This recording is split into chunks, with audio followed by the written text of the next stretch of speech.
हाँ जी, good morning. Chapter 2 करना है आज हमने। Okay, let's start. चैप्टर 2 है हमारा demand and supply analysis.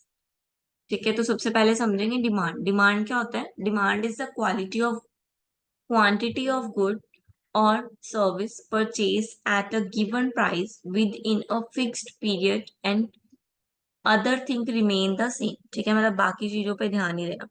Mainly हम तीन चीजें देखते हैं। हमारे पास तीन चीजें होती हैं, वांट, डिजायर और डिमांड। ठीक है, वांट, डिजायर और डिमांड। वांट क्या है? हम चाहते हैं। ठीक है, हम ये चीज चाहते हैं। सिर्फ मैंने किसी को पिज्जा को देखा, I said I want pizza. मुझे सिर्फ चाहत मैं सिर्फ पिज्जा चाहती हूँ। ठीक है, मैंने उसके लिए कोई पे नहीं किया, उसके लिए कोई स्ट्रगल नहीं किया, बस मैंने पिज्जा देखा तो I said I want pizza. ठीक है, मैंने कुछ देखा, I want this, I want this, I just want this. ठीक है, देन डिजायर। डिजायर यानी कि इच्छा। ठीक है, ठीक है, डिजायर यानी कि इच्छा। यानी कि आप किस चीज को देखते हो, आप खरीदना भी चाहते हो उसको।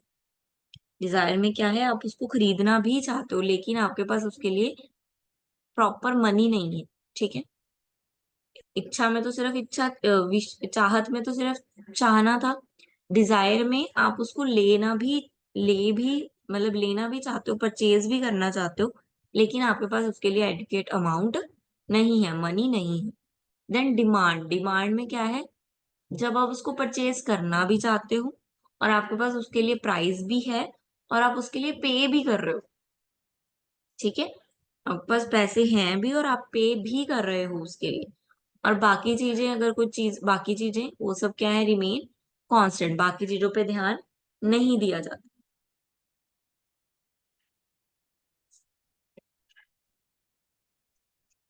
ठीक है, बाकी थिंग रिमेन सेम को बोलते हैं सेट्रस पैराबस। ठीक है, सेट्रिक पैराबस बोलते हैं उसको, कि बाकी थिंग रिमेन सेम, उसको बोलते हैं सेट्रिक पैराबस। ठीक है, देन डिटरमाइन करते हैं डिमांड को। डिटर्मिनेंट्स देखते हैं कि ये जो डिमांड है वो किस किस वजह से जो है चेंज होती रहती है। सबसे पहले प्राइस ऑफ गुड। प्राइस की वजह से डिमांड जो है वो फ्लक्चुएट होती रहती है, और प्राइस और डिमांड का जो रिलेशन है वो कौन सा है? नेगेटिव रिलेशन है। ठीक है, मींस प्राइस अगर बढ़ता है तो उस चीज की डिमांड कम हो जाती है, और अगर प्राइस कम होता है तो उस चीज की डिमांड बढ़ जाती है।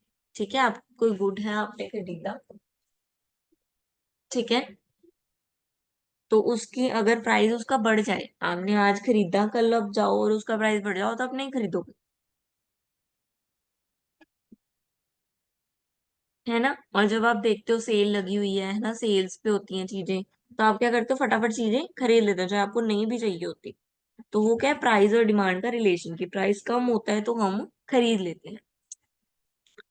ठीक है ना? इनकम के साथ इसका जो है वो पॉजिटिव रिलेशन है, यानी कि जितनी हमारी इनकम बढ़ती जाती है उतनी हमारी कंजप्शन पावर भी बढ़ती जाती है, हम उतना ज्यादा कंज्यूम करते हैं। ठीक है, मान लो आज मेरी सैलरी 500 है। ठीक है, तो मैं क्या है, आधा किलो किलो आटा खाया करूंगी, किलो आटा लूंगी। ठीक है, वही मेरी सैलरी बढ़ के 1000 हो जाए, तो मैं जहां 100 रुपए का आटा खरीदती थी, अब वहां मैं कितने का खरीदूंगी?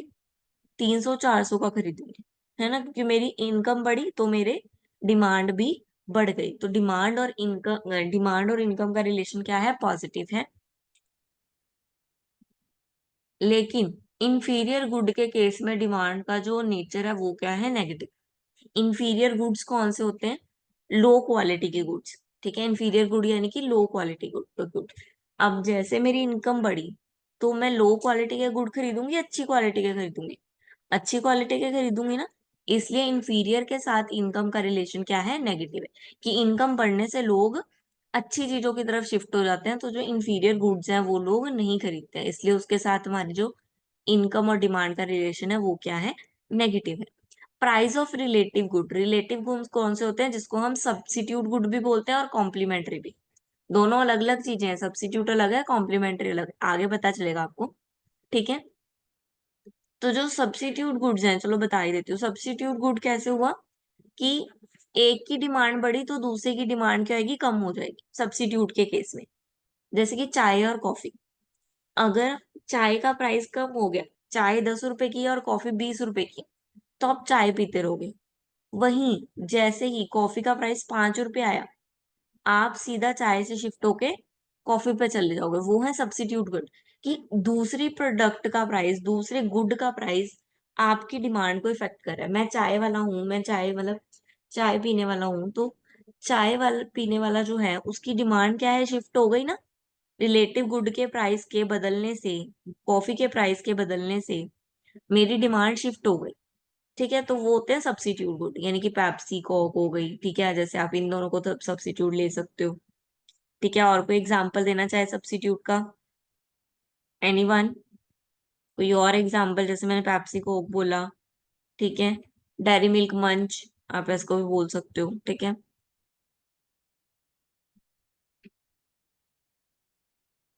टी और कॉफी तो सब्स्टिट्यूट का मेन एग्जांपल है, बहुत पुराना एग्जांपल है, सदियों से चलता आ रहा है। आप कोई एग्जांपल देना चाहते हो ऐसे सब्स्टिट्यूट का जो आपस में मैच करते हो?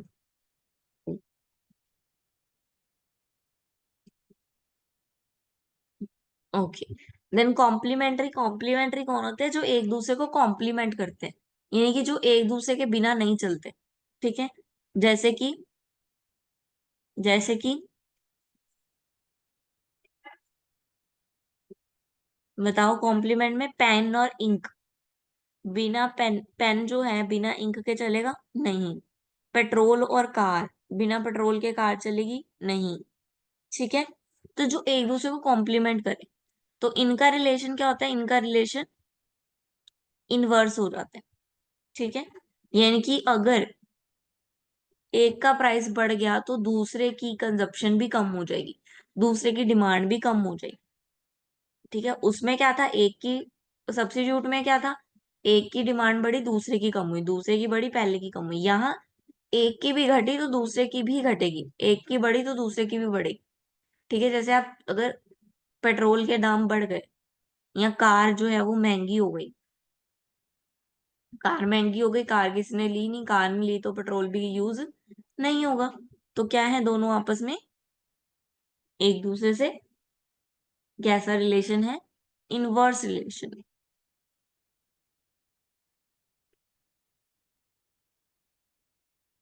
Then taste and preference. Taste और प्रेफरेंस जैसे आप बोलते हैं ट्रेंड चेंज होता रहता है। ठीक है, जैसे जेंडर के बेस पे। ठीक है, किसी को लाइट कलर्स पसंद होते हैं, किसी को डार्क कलर पसंद होते हैं, तो वो उनकी प्रेफरेंस और टेस्ट होते हैं। एडवर्टाइजिंग। एडवर्टाइजिंग के बेस पे कभी कभी बहुत सारी एडवर्टाइजिंग आती है हमारे टीवी पे, फोन पे, हम देख देख के दिल हो ही जाता है कि इसको मंगवा ही लेते हैं, एक बार तो यूज कर ही लेते हैं।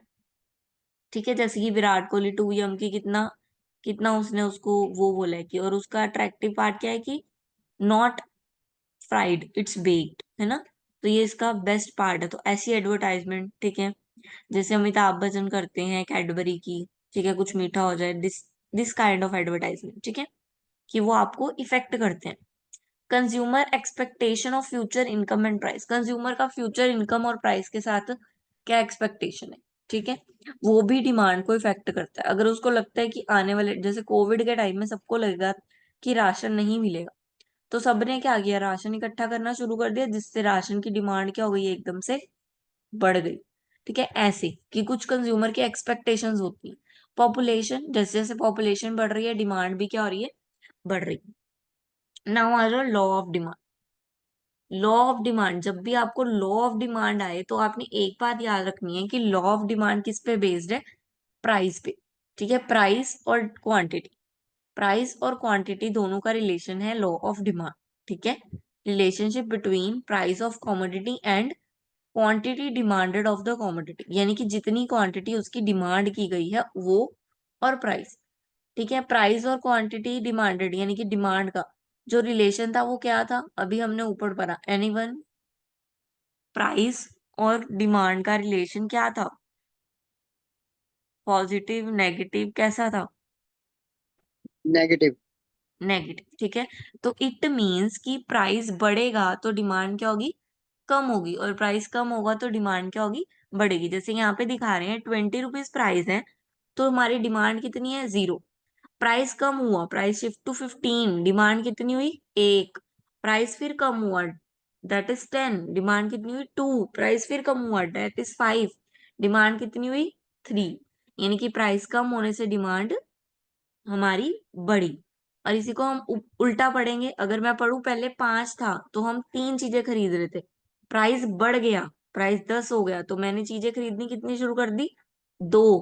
प्राइस फिर बढ़ा, प्राइस 15 हो गया, मैंने चीजें अब कितनी कम कर दी, 1 पे आ गई अब मैं। फिर प्राइस 20 हो गया, फिर मैंने कितना खरीदा, 0, फिर मैंने खरीदना बंद कर दिया। यानी कि प्राइस बढ़ेगा तो डिमांड घटेगी, ऑपोजिट रिलेशन है दोनों। तो ये रिलेशन उन्होंने शो किया है डिमांड का, ये क्वांटिटी है, ये प्राइस है। प्राइस यहाँ था, प्राइस इतना ज्यादा था, डिमांड कितनी कम है, प्राइस इतना हुआ, यहाँ पे जहाँ पे मेरा आइकन है वहां देखो, प्राइस इतना हुआ, डिमांड इतनी हो गई। हम्म, है क्या, है, एक मिनट, ये देखो, प्राइस इतना था, प्राइस इतना था, हमारी डिमांड कितनी थी, इतनी। ये लाइन सीधी कैसे जाएगी, ये, ठीक है, प्राइस इतना, डिमांड सिर्फ इतनी सी, प्राइस मेरा कम हो गया, प्राइस मेरा इतना आ गया मान लो, मेरी डिमांड कितनी हो गई देखो, कितनी डिमांड बढ़ गई, बढ़ गई ना, बढ़ गई ना। तो क्या बताना चाह रहे हैं कि जितना प्राइस क्या होगा, बढ़ेगा कम होगा, डिमांड उतना ही फर्क डालेंगे, ठीक है, लाइक प्राइस इतना, डिमांड, डिमांड कितनी कम थी, और प्राइस कम हुआ तो डिमांड बढ़ गई, ये रिलेशनशिप दिखा रहे हैं। आप ऐसे बनाओगे डायग्राम, ठीक है, ऐसे शो करके ऐसे लाइन भी खींच सकते हो। अगर आपको ऐसे शो नहीं करना है जैसे मैंने किया अभी, तो आप डायरेक्ट सीधी लाइन भी खींच सकते हो, ठीक है।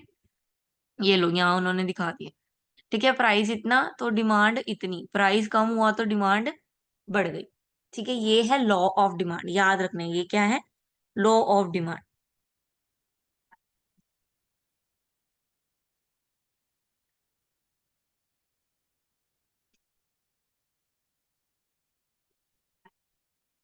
ठीक है, अब ये देखो, ये जो शिफ्ट, ये शिफ्ट हुई है ना, ये पूरा प्राइस और डिमांड दोनों बदल गए, है ना, है ना, इसको क्या, ये देखो, ये यहाँ और ये यहाँ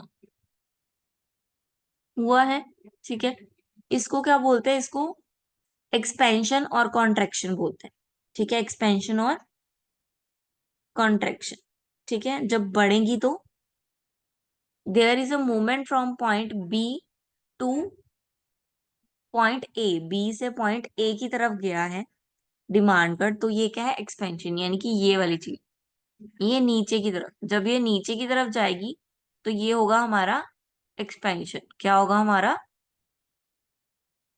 ये होगा हमारा एक्सपेंशन, ठीक है। और वही अगर हमारी डिमांड शिफ्ट होके ऊपर की तरफ चली जाए, यानी कि इधर को चली जाए, यानी कि कम क्वांटिटी बिके और प्राइस ज्यादा हो जाए, तो ये क्या होगा हमारा, ये होगा हमारा कॉन्ट्रैक्शन, ठीक है। मैं ये वाले पॉइंट से चेक कर रही हूँ, ये वाले पॉइंट, ये वाले पॉइंट से चेक कर रहे हैं हम, कि अगर यहाँ से ऊपर की तरफ गई तो कॉन्ट्रेक्शन, यहाँ से नीचे की तरफ गई तो एक्सपेंशन, ठीक है। बी से ए की तरफ मूवमेंट हुई, यानी कि प्राइस कम हुआ, प्राइस कम होगा तो एक्सपेंशन, और प्राइस बढ़ेगा तो कॉन्ट्रेक्शन, ये समझ में आ गया। ये आ गई मूवमेंट, अब आ गई मूवमेंट, सॉरी, ये मूवमेंट, ये यहाँ पे दिखाई कॉन्ट्रेक्शन, ये क्या है, इंक्रीज और डिक्रीज, ठीक है, ये क्या है, इंक्रीज और डिक्रीज। डीडी कब बना रही है,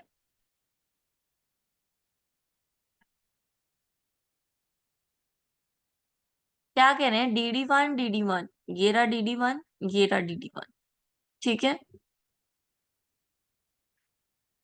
ये मेन डिमांड है हमारी, ये डिमांड है, मतलब ये चल रही है, यहां से यहाँ की तरफ शिफ्ट हुई, यहाँ से यहाँ की तरफ शिफ्ट हुई, प्राइस भी वही है, प्राइस भी उतना ही है, और डिमांड भी उतनी ही है, ठीक है, प्राइस और डिमांड जो है तीनों में बराबर है, ये रहा प्राइस, ये रही डिमांड, ये रहा प्राइस, मतलब प्राइस नहीं चेंज हो रहा अब इसमें, प्राइस नहीं चेंज हो रहा, प्राइस चेंज नहीं हो रहा, फिर भी हमारी डिमांड चेंज हो रही है, फिर भी हमारी 3 पॉइंट पे डिमांड चेंज हुई।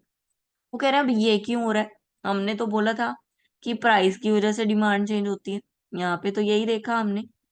लेकिन जब प्राइस की वजह से डिमांड चेंज हो, ठीक है, तो वो एक्सपेंशन और कॉन्ट्रेक्शन होती है, ठीक है, वो होती है मूवमेंट। वो क्या होती है, उसको हम बोलते हैं मूवमेंट। अगर प्राइस की वजह से हो, प्राइस की वजह से हो तो वो मूवमेंट होती है, ठीक है। लेकिन अगर प्राइस के अलावा यानी कि अदर फैक्टर्स से हो, क्या हो, अदर फैक्टर से हो, अदर फैक्टर्स, ठीक है, तो उसको क्या बोलते हैं, उसको बोलते हैं शिफ्ट। उसको क्या बोलते हैं, शिफ्ट इन डिमांड, ठीक है। अगर बाकी फैक्टर से डिमांड चेंज हो तो उसको बोलेंगे शिफ्ट, और अगर प्राइस से चेंज हो तो उसको बोलेंगे मूवमेंट। और तो यहाँ पे जो हो रहा है वो क्या, वो किस वजह से हो रहा है, वो हो रहा है शिफ्ट की वजह से, ठीक है। मतलब कि अदर फैक्टर, यहाँ पे मान लो किसी की प्रेफरेंस बदल गई, ठीक है, कोई ये चीज खरीदना नहीं चाहता, वो कोई और चीज खरीदना चाहता है, तो इस वजह से यहाँ ट्रेंड बदल गया, ठीक है। प्राइस तो वही है लेकिन ट्रेंड बदल गया, वो अब वो चीज अब पुरानी हो गई, अब लोग वो नहीं खरीदते हैं, ठीक है। तो डिमांड किस वजह से बदली है, अदर फैक्टर से बदली है, प्राइस से नहीं बदली है। जब प्राइस से नहीं बदलेगी तो उसको बोलेंगे शिफ्ट इन डिमांड का, ठीक है। और जो ये शिफ्ट इन डिमांड का है इसको बोलते हैं या तो इंक्रीज हो गया या तो डिक्रीज हो गया, ठीक है। या तो ये क्या हुआ, इंक्रीज हो गया, या तो ये डिक्रीज हो गया,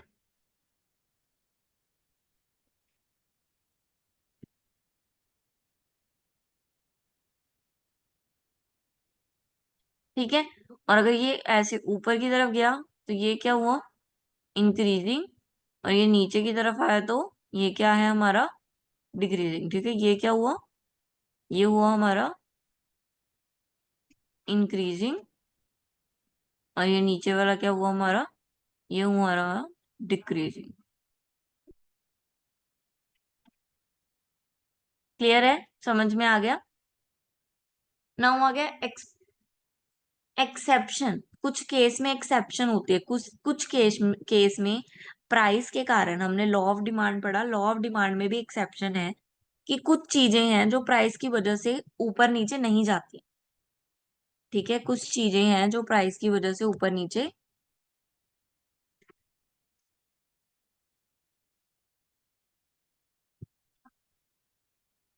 लो जी जूम,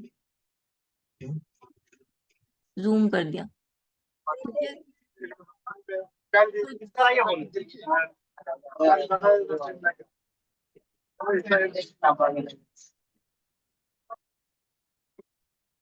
कुछ चीजें हैं जो क्या है, लॉ ऑफ डिमांड जो है उस पर इफेक्ट नहीं करता है, मतलब कि कुछ चीजें हैं जो प्राइस की वजह से इफेक्ट नहीं हुई है, जैसे कि गिफन गुड्स।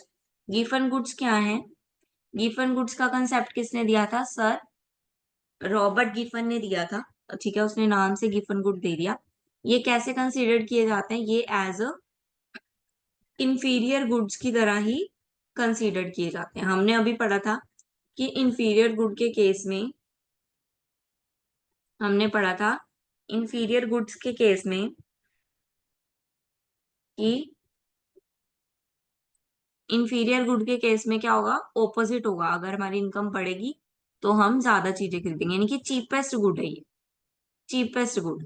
तो चीपेस्ट गुड खरीदना कोई भी नहीं चाहेगा, चाहे उसका प्राइस बढ़े चाहे उसका प्राइस कम हो। इसलिए वो कहते हैं कि प्राइस जो है गिवन गुड्स के केस में डिपेंड नहीं करता। Then snob, snob appear, snob appear क्या है, गिवन गुड का ऑपोजिट है, यानी कि satisfied not by their utility but by the social status is an example of vicious consuming where the demand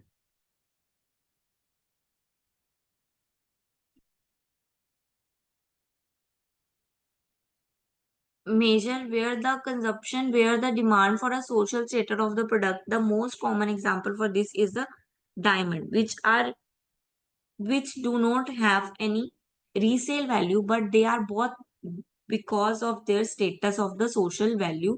There are similar product in the market. Another example is iPhone, which is consumed more for its social value than its real value, ठीक है।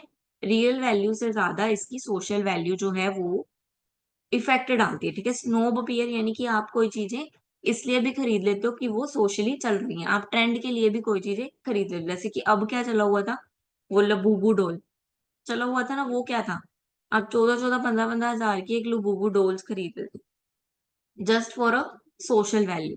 ठीक है, तो इनका भी demand की वजह से कोई भी इफेक्ट नहीं पड़ता। आईफोन का देखो प्राइस कितना हाई है, लेकिन फिर भी लोग खरीद रहे हैं, क्यों? क्योंकि उनकी क्या है, सोशल वैल्यू है। ठीक है, तो वो लॉ ऑफ डिमांड के अंदर नहीं आती है चीज। देन डोमिनिस्ट्रेटिव इफेक्ट, डोमिनिस्ट्रेटिव इफेक्ट यानी कि when a person behave is influenced by observing the behavior of the other, जब हम इन्फ्लुएंस हो जाते हैं, इन्फ्लुएंसर जो इंस्टाग्राम पे हैं या कोई है वो लग्जरी चीजें यूज करते हैं, ठीक है, उनसे इन्फ्लुएंस होके हम भी वो चीजें मंगा लेते हैं, है ना। हमें हालांकि उसको यूज करना भी नहीं आता, लेकिन हम फिर भी मंगा लेते हैं, वो महंगी हो सस्ती हो, हम किसी को फॉलो कर रहे हैं अगर और उसने वो खरीदा है तो हम भी उसको खरीदने में लग जाते हैं। या गवर्नमेंट गवर्नमेंट के द्वारा अगर कोई चीज बोल दी जाए कि ये नेसेसरी है, हर घर में होनी चाहिए, तो चाहे उसका प्राइस बढ़े चाहे उसका प्राइस कम हो, सबको खरीदना ही पड़ेगा। जैसे कि आया था कि मास्क सबने लगाने ही लगाने, तो सबको वो मास्क खरीदने ही पड़े।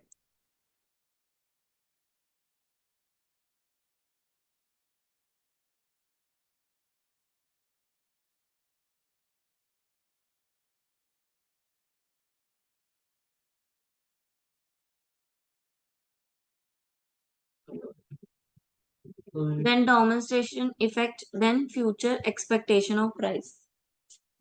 Future expectation of price. It has been observed with the price are rising and it's expected that they will continue to rise in future। ठीक है, कुछ expectations होती हैं। ठीक है,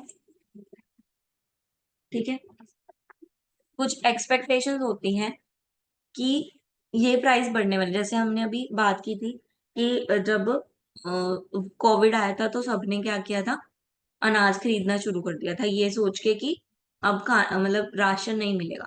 तो वो क्या था, लोगों के एक्सपेक्टेशन, और वो भी फिर उनको भी प्राइस का कोई फिक्र नहीं था, चावल इतने महंगे बिक रहे थे, ठीक है, सब कुछ महंगा ही बिक रहा था, लेकिन फिर भी लोग खरीद रहे थे, क्यों? क्योंकि उनका फ्यूचर एक्सपेक्टेशन था, उनको लग रहा था कि नहीं मिलेगा। ठीक है, then insufficient portion of income spent,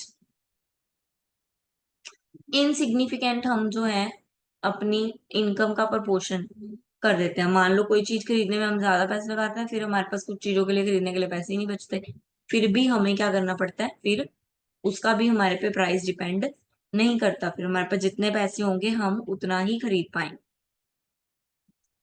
then market supply, अब आ गई सप्लाई की बारी। डिमांड हमने अच्छे से पढ़ लिया, अब है सप्लाई। सप्लाई का मतलब क्या है, सप्लाई यानी कि क्वांटिटी जो बेची जा रही है प्रोड्यूसर के द्वारा। ठीक है, जो प्रोड्यूसर उसको प्रोड्यूस करने के लिए विलिंग है, ठीक है, willing and able to make available to consumer, जो वो कंज्यूमर को अवेलेबल करवा सकता है एक पर्टिकुलर प्राइस पे, एक पर्टिकुलर पीरियड ऑफ टाइम के लिए। ठीक है, एक टाइम पे जो प्रोडक्ट प्रोड्यूसर के द्वारा कस्टमर को अवेलेबल करवाया जाता है पर्टिकुलर प्राइस पे, उसको बोलते हैं सप्लाई। ठीक है, इसके भी पार्ट्स, इसके भी डिटर्मिनेंट्स हैं, जैसे कि price of the commodity same वैसे ही है, सप्लाई और उसका सेम है, लेकिन इसमें प्राइस और सप्लाई का रिलेशन क्या है, पॉजिटिव। उसमें उल्टा था, इसमें इसमें डिमांड से सब चीजें उल्टी होंगी। ठीक है, उसमें प्राइस और डिमांड का रिलेशन नेगेटिव था, तो सप्लाई में क्या होगा, प्राइस और डिमांड का रिलेशन क्या होगा, पॉजिटिव होगा। पॉजिटिव रिलेशन है दोनों में, प्राइस बढ़ेगा सप्लाई बढ़ेगी, सप्लाई बढ़ेगी तो प्राइस बढ़ेगा। ठीक है, आप ज्यादा खरीदने लग जाएंगे लोग तो प्राइस क्या हो जाएगा, उसका बढ़ना शुरू हो जाएगा। Cost of production, cost of production यानी कि कितनी कॉस्ट लग रही है उसको प्रोड्यूस करने पे, उसका रेंट दे रहे हैं हम, वेजेस दे रहे हैं, इंटरेस्ट दे रहे हैं, प्रॉफिट्स दे रहे हैं, तो वो सब, वो जो प्राइस है वो कॉस्ट ऑफ प्रोडक्शन, वो कहाँ से निकालनी है, वो सारी कॉस्ट जो है हम वो चीज जो बेच रहे हैं उसमें ऐड करते हैं। ठीक है, स्टेट ऑफ टेक्नोलॉजी, कैसी टेक्नोलॉजी यूज कर रहे हैं हम, ठीक है, कैसी मशीनरी है हमारे पास। अगर हम पुरानी काइंड की मशीनरी यूज करते हैं तो हमारी कॉस्ट ऑफ प्रोडक्शन ज्यादा आएगी, जबकि अगर हम नई काइंड की मशीनरी यूज करते हैं तो हमारी कॉस्ट ऑफ प्रोडक्शन कम आएगी। देन नंबर ऑफ फर्म्स, कितनी फर्म्स हैं जो हमारे जैसा प्रोडक्ट बना रही है, यानी कि हमारे कॉम्पिटिटर्स कितने हैं मार्केट में, ठीक है, वो भी हमें डिपेंड करता है हमारा प्राइस जो होगा, सप्लाई कैसी हो। Then law of supply, law जहाँ पे आ जाए वो उसका मतलब है किसके साथ इसका कंबाइन करना है, लॉ ऑफ सप्लाई और लॉ ऑफ डिमांड, दोनों के दोनों किससे रिलेटेड है, प्राइस से।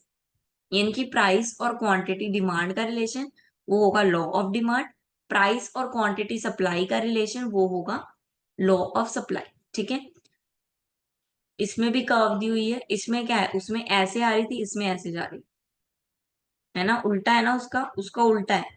डिमांड में हमने देखा इधर से इधर, ऊपर से इधर को जा रही थी, है ना। डिमांड में कैसे जा रही थी, डिमांड में ऐसे जा रही थी, है ना। इसमें ऑपोजिट है, इसमें ऐसे जा रही है, ठीक है। और यहाँ पे जहां पे ये दोनों कट करेंगे, जहां पे ये दोनों कट करेंगे, ये वाला पॉइंट, ये वाला point, that is equilibrium, that is equilibrium. ये इक्विलिब्रियम का पॉइंट होगा जहां पे ये दोनों आपस में कट करेंगे, ठीक है। तो सप्लाई ऐसे जाएगी कि प्राइस अगर ज्यादा है तो सप्लाई भी ज्यादा होगी, प्राइस कम हुआ तो सप्लाई भी उसकी कम होगी, ठीक है। हमने पढ़ा क्योंकि रिलेशन क्या है, पॉजिटिव। इक्विलिब्रियम आ गया, इक्विलिब्रियम कहाँ है, ये देखो। डिमांड 200 थी, सॉरी प्राइस 10 रुपए था, डिमांड थी 200 और सप्लाई थी 75। क्यों, क्योंकि सप्लाई, प्राइस के कम होने से सप्लाई कम होगी, लेकिन प्राइस के कम होने से डिमांड ज्यादा होगी। फिर प्राइस हुआ 20, डिमांड कम हो गई क्योंकि प्राइस बढ़ कम हो गया, तो प्राइस बढ़ गया तो डिमांड कम हो गई लेकिन सप्लाई बढ़ गई। फिर 30 आया, डिमांड और कम हो गई, सप्लाई और बढ़ गई, तो वो 150 पे पहुंच गई। प्राइस 40 आया, डिमांड और कम हो गई, सप्लाई और बढ़ गई।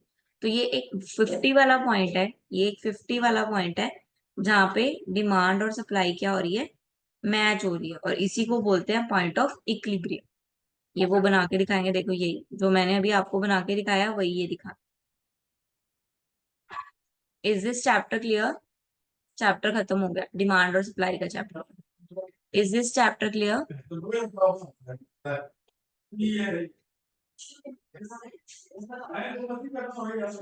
Is this chapter clear.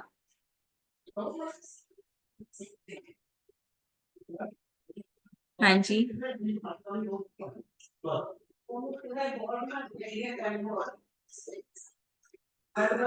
समझ में आ गया।